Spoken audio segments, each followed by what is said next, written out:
What if you woke up and heard that typhoons were permanently canceled, like zero tropical cyclones ever again? The Philippines, for instance, gets hammered by an average of 20 tropical cyclones every single year. In late 2024, they had 6 consecutive typhoons in just 4 weeks. Talk about nature's worst subscription box. Millions of people affected, widespread damage, and endless evacuations. It's a relentless, watery nightmare. While people are incredibly resilient, nobody actually wants to deal with flying roofs and massive floods. So, a world without typhoons sounds like an absolute dream come true, right? Imagine the endless beach days. If the Pacific Ocean just stopped brewing these monster storms, would we throw the ultimate global beach party?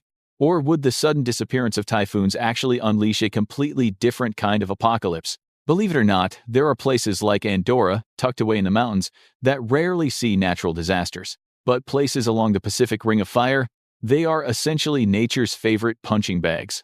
According to risk indexes, some countries are just sitting ducks for storms, earthquakes, and volcanic eruptions.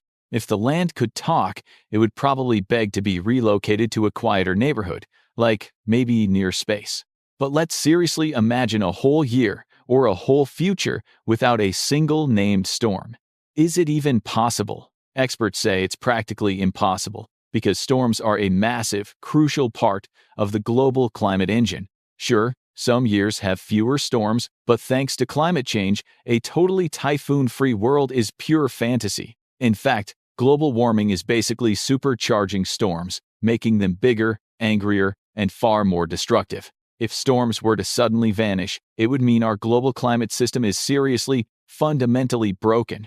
It would mean weird shifts in upper atmosphere, winds, or oceans suddenly cooling down in bizarre ways. But let's play make-believe. Let's say the news announces, typhoons are gone forever. What happens first? Well, people who are tired of getting flooded would definitely celebrate. Bring out the barbecue and the bands.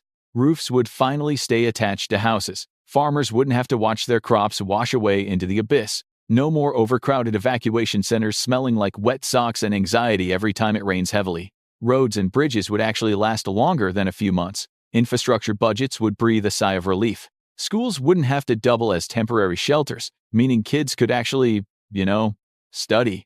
Governments could take the billions usually spent on disaster response and use it for healthcare and education. Flood control projects cost absolute fortunes. Imagine if all that money went into futuristic city development instead. Farmers could plant their fields without the constant, looming dread of a super typhoon flattening everything. More stable crops mean more food for everyone, which translates to cheaper grocery bills. A huge win for our wallets. And the tourism industry? It would absolutely explode. You could hit the beach literally any day of the year. No more canceled flights, no more stranded tourists. Just endless sunshine and piña coladas by the ocean. NGOs could stop buying emergency relief goods and start funding small businesses and livelihood training instead. It sounds like a perfect happily ever after movie ending. But hold your horses, because nature has a plot twist. Are you ready for the actual, terrifying consequences of a typhoon-free world? Because it gets really hot, really fast. First up, prepare to be roasted alive. Without typhoons, the heat would feel like living inside a boiling cauldron. You see, typhoons are basically the Earth's giant air conditioners. They regulate the global distribution of heat. They take all that intense, suffocating heat from the tropics and push it towards the cooler, higher latitudes. Without these massive, swirling storms, the temperature balance between the equator and the poles would shatter. Heat would just accumulate at the equator. Places in the tropics would become literal, uninhabitable ovens. We'd experience heat levels we've never seen before. Endless, brutal heat waves that would make you beg for a storm. Second, remember those happy farmers? Yeah, their joy wouldn't last long. Without storms, crops would just fry. Yes, destructive winds are gone, but typhoons also bring massive amounts of essential rain, especially in summer.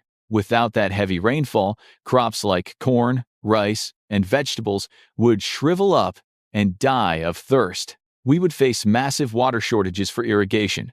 Agricultural production would plummet off a massive cliff. Typhoons are heavy lifters in the water cycle. They fill up our rivers, our massive lakes, and groundwater reserves. If they vanish, our entire water supply takes a massive hit. No rain means no planting and absolutely no harvesting. It would trigger a severe food security crisis. You can't eat sunshine, no matter how nice the beach weather is.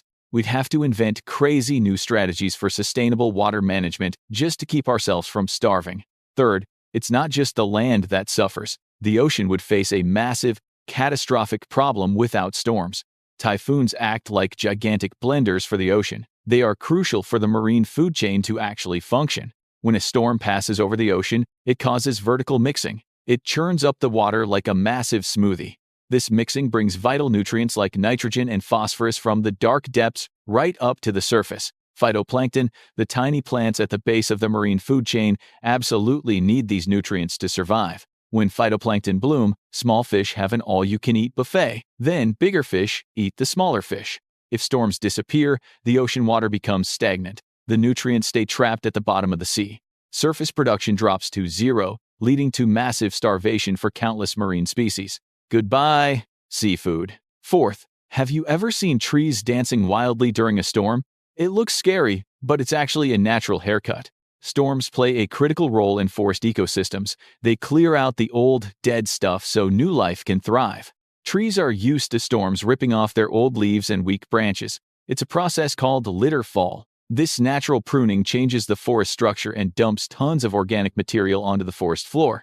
Without storms, forests would become incredibly cluttered, messy, and choked with old, dying vegetation. That litter fall is food for soil microorganisms. They break it down and recycle nutrients back into the earth. A single big storm can drop thousands of pounds of organic matter per acre, feeding the entire forest floor.